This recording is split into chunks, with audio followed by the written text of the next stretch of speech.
gotta share this story because it's like a continuous one. It's like whenever somebody says, oh, what's your testimony? I don't know how to answer that because I think every day it's a new testimony. Because if I could have a little handheld recorder everywhere I went, I would just be recording all these miraculous stories. But it's because I enjoy giving what the Lord freely gives me. Now I press in, but when I work among teenagers, it's just because it lights me up and I know that that's my anointing.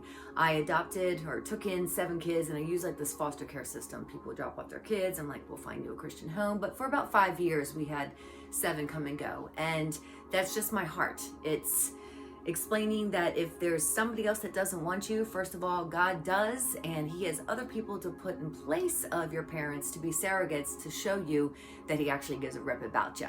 So in Savannah, schools very different than schools here in the Atlanta area, but one common denominator, one thing that is always the same is the ability to allow these youth to express. And when I do so, I'm like, tell me, I want to hear your thoughts. What do you think about this? And it was time to salute the flag in the morning with the announcements. And all these kids just sat there. And I'm like, this is pretty funny because depending on what school you go to, some stand and some don't. And I'm like, so do tell. I'd like to know why you think you don't want to stand for the flag. And they're like, well, you white people. And I'm like, okay. Now I take no offense because I know when people are speaking through their parts that there's urgency or there's snarkiness or there's something that has to have an edge because they're trying to make a point.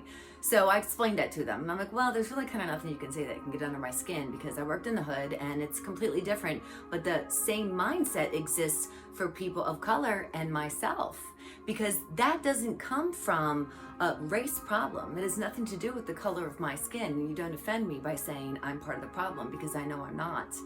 The reason that you might believe that is because somebody has conditioned you to have this harshness. And if it looks like mom had a lot of hard things to deal with and dad wasn't around and you have too much responsibility on your shoulders and so you're kind of a surrogate to your siblings and then you have to pay for your own toothpaste and you have to make sure that you're keeping mom's emotions in check and then you have to guard the door because some visitor might come in and he's dating mom but not tomorrow.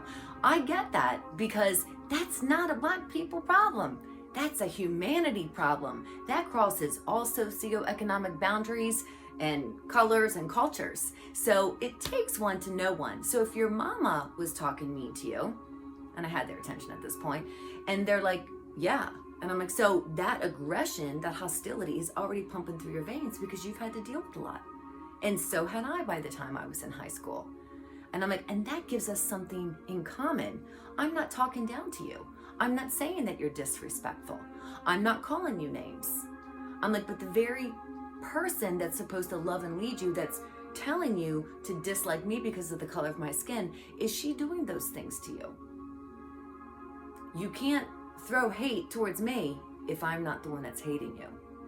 And at another time, if we were in therapy, you could give compassion to your mom. But for right now, I'm here standing before you, this white woman from the north, and I'm letting you know, I'm cool if you don't want to stand for the flag. It doesn't mean anything against me personally, but I am here to tell you that some of the same struggles that we've lived came from someone else's stuff that they didn't handle before they had us. And it's your job now to seek within yourself if you have empathy and you have the ability to be different, because I'm standing before you telling you that you can because I changed.